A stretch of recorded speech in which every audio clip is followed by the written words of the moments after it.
महादेव। जय गुरुजी। शुक्राना गुरुजी। अनंतम अनंतम शुक्राना। आइए संगत जी, गुरु जी की कृपा प्राप्त करते हैं और शिव पुराण के अगले अध्याय की तरफ चलते हैं।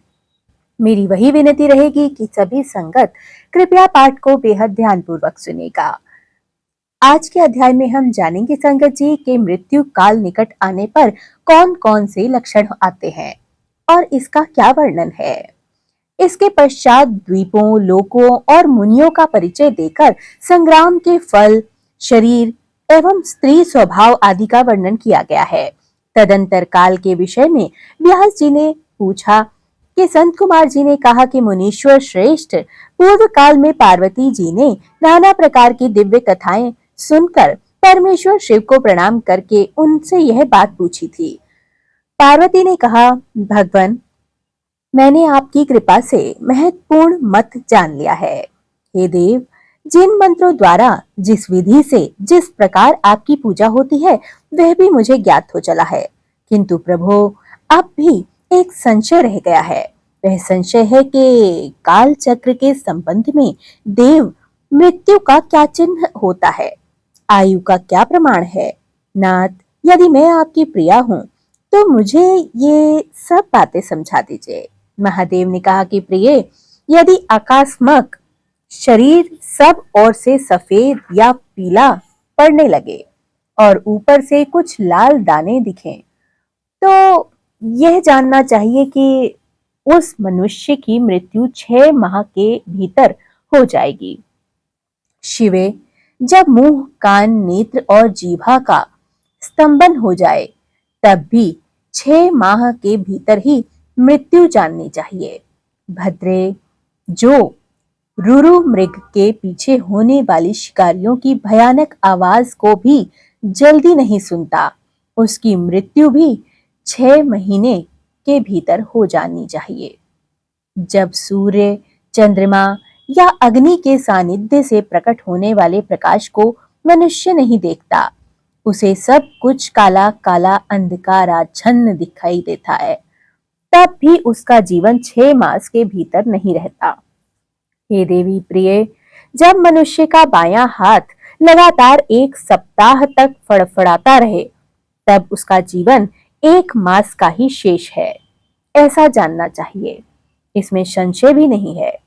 जब सारे अंगों में अंगड़ाई आने लगे और तालू सूख जाए तब वह मनुष्य 1 मास तक ही जीवित रहता है, इसमें भी संशय नहीं है।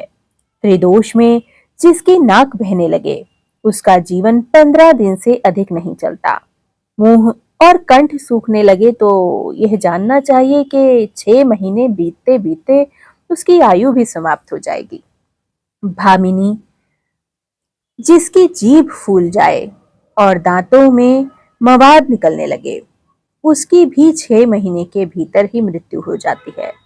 इन चिन्हों से मृत्यु काल को समझना चाहिए। सुंदरी, जल, तेल, घी तथा दर्पण में भी जब अपनी परछाई न दिखाई दे या विकृत आकृति दिखाई दे, तब काल चक्र के ज्ञाता पुरुष को यह ज्ञात हो जाना चाहिए कि उसकी भी मृत्यु 6 माह के अंदर हो जाएगी। देवेश्वरी, अब दूसरी बात सुनो जिससे मृत्यु का ज्ञान होता है।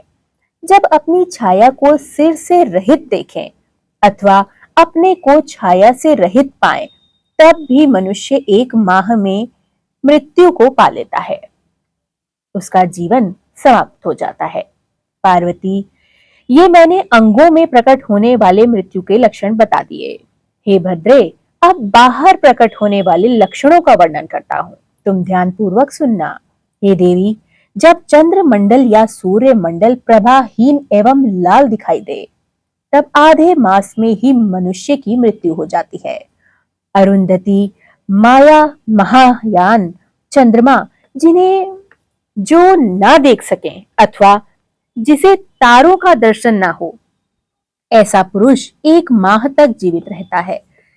यदि ग्रहों का दर्शन होने पर भी दिशाओं का ज्ञान ना हो, मन पर मूढ़ता छाई रहे, तो 6 महीने में निश्चित ही मृत्यु हो जाती है। यदि उत्थय नामक तारा का, ध्रुव का अथवा सूर्यमंडल का भी दर्शन ना हो सके। रात में इंद्रधनुष और मध्यकाल में उल्कापात होता दिखाई दे तथा गीध और कौवे घेरे रहें तो उस मनुष्य की आयु भी 6 महीने से अधिक नहीं रहती। यदि आकाश में सप्त ऋषि तथा स्वर्ग मार्ग छाया पथ न दिखाई दे तो काल यज्ञ पुरुषों को उस पुरुष की आयु 6 मास की ही शेष समझनी चाहिए। जो अकस्मात सूर्य और चंद्रमा को राहु से ग्रस्त देखता है और संपूर्ण दिशाएं जिसे घूमती सी दिखाई देती हैं, वह अवश्य ही 6 मास में मर जाता है। यदि अकस्मात नीली मक्खियां आकर पुरुष को घेर लें तो वास्तव में उसकी आयु 1 माह से ज्यादा शेष नहीं होती। यदि गिद्ध, कौवे अथवा कबूतर सिर पर चढ़कर जाए तो वह पुरुष शीघ्र ही 1 मास के भीतर मर जाता है। इसमें कोई संशय नहीं है। हर हर महादेव। जय गुरु जी, शुक्राना गुरु जी, अनंतम अनंतम शुक्राना। हे महाप्रभु, हे महादेव, इस संसार की रक्षा कीजिए। इस पाठ को जिस जिस घर में सुना, पढ़ा या ध्यान लगाकर मन चित लाया जाए, उस घर में कभी काल या कोई भी अकाल मृत्यु प्रवेश ना कर पाए।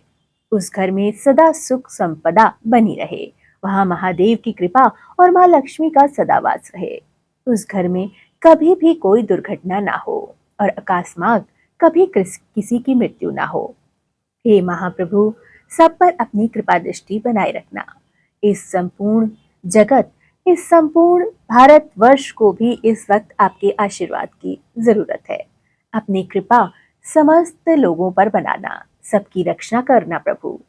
कभी भी कोई गलत प्रभाव इस दुनिया के लोगों पर ना पड़े। समस्त जीव खुश और संपन्न रहें, स्वस्थ रहें। सभी की रक्षा करना महाप्रभु, रक्षा करना। जय गुरु जी, शुक्राना गुरु जी, सर्वदा भला गुरु जी। जय गुरु जी।